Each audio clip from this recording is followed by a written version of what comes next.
Hello bachcho, let's read this question. The question says two sinusoidal waves with same amplitude of 6 mm and the same wavelength travel along a string that is stretched along x-axis.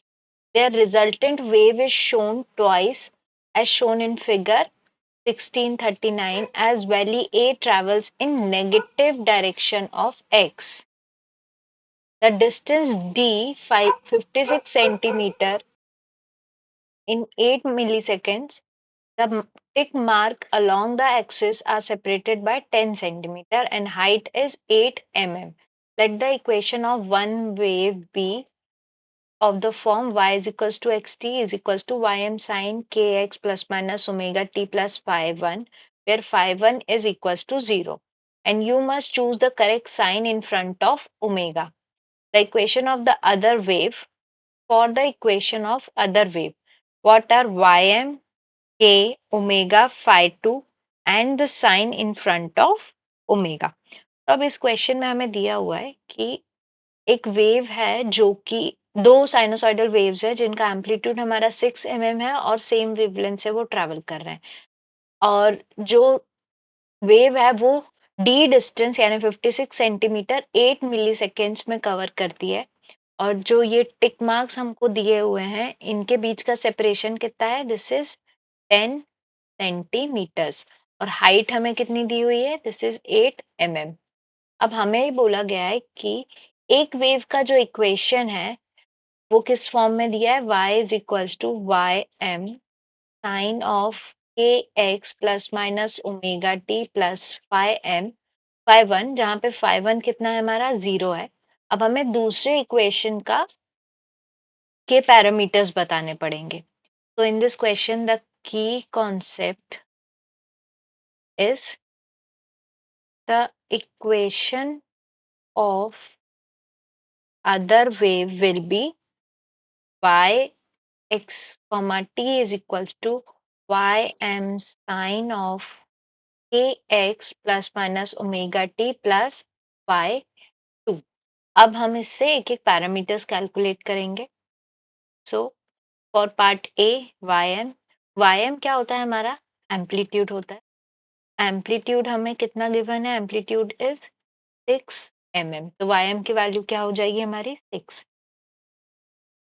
Part B के, के is wave number और वो होता है हमारा 2 pi by lambda, where lambda is wavelength and wavelength क्या होती है, डिस्टेंस बिटवीन टू क्रस्ट। तो एक क्रस्ट से दूसरे क्रस्ट तक जाने के लिए हमें कितना डिस्टेंस है, तो दिस इज 1 2 3 एंड 4।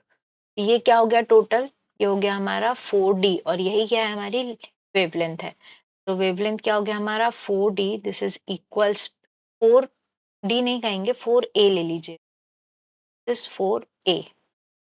और एक ए का डिस्टेंस कितना दिया हुआ है, a is 10 centimetre, this is given, ये वाला जो दो टिक्स के बीच का डिस्टेंस है ये कितना हो जाएगा 40 सेंटीमीटर या 0.4 मीटर।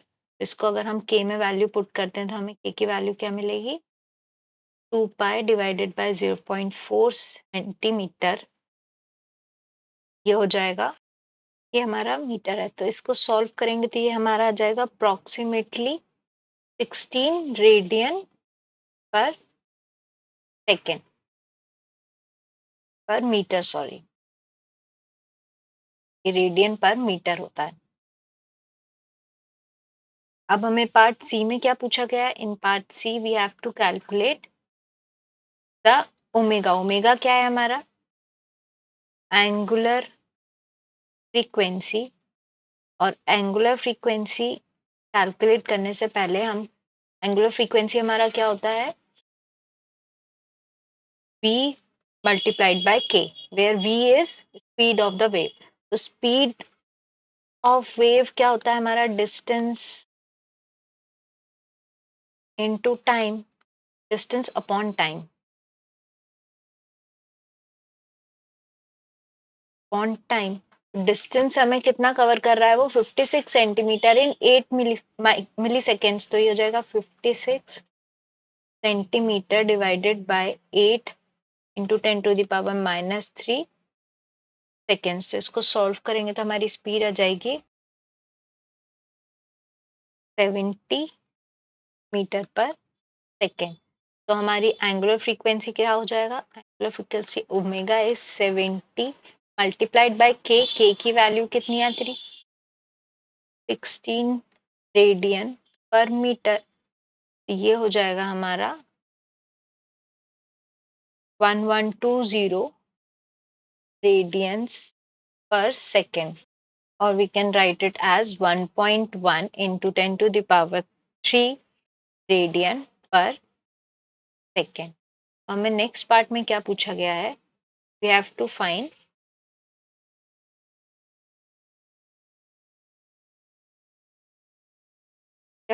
phi 2। अब phi 2 को कैलकुलेट करने के लिए सबसे पहले हम रिजल्टेंट वेव निकालेंगे। तो resultant wave is given by 2ym cos of 1/2 phi 2। अब यहाँ पे रिजल्टेंट वेव क्या होती है हमारी? जो ये दोनों वेव्स जो ट्रैवल कर रही हैं इसके कारण। एंड रिजल्टेंट वेव का हमारा एम्पलीट्यूड होता है yr is equals to h/2। अब h कितना दिया हुआ है हमें? h is equals to 6, h कितना है? 8 mm। तो हमारा yr कितना हो जाएगा? 4 mm। तो यहाँ पे आ जाएगा हमारा, इसको अगर हम लिखते हैं 4 mm is equals to twice of ym। तो ym कितना है हमारा? 6 mm cos ऑफ 1/2 phi। को सॉल्व करेंगे तो हमें मिल जाएगा cos of 1/2 phi 2 is equals to 4 divided by 12, that is 1/3। So 1/2 cos phi 2 is equals to cos inverse of 1/3 की वैल्यू निकालेंगे। ये हो जाएगा हमारा 1.231 इन रेडियंस। इसको अगर हम फर्दर सॉल्व करेंगे तो हमारा phi 2 आएगा। phi 2 is equals to twice of 1.231। ये हो जाएगा हमारा इक्वल्स टू 2.46 रेडियंस। तो ये आ गई हमारी phi 2 की वैल्यू। अब हमें क्वेश्चन में नेक्स्ट पार्ट में क्या पूछा गया है? In next part we have to calculate the sign in front of omega. अब हमारी जो दोनों वेव्स हैं वो किस डायरेक्शन में ट्रेवल कर रही है? ए जो ट्रैवल कर रही है वो नेगेटिव डायरेक्शन में ट्रैवल कर रही है, और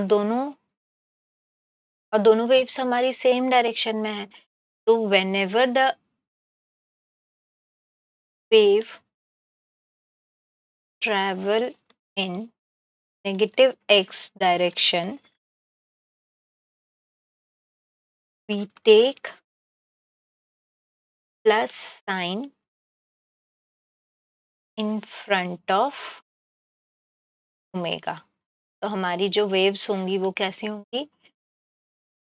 ym sign of kx plus omega plus phi. और जो हमारी सेकेंड वेव है उसमें क्या आ जाएगा? यहाँ पे phi 2 आ जाएगा। So the answer is plus sign. I hope you understood the question well. Best of luck.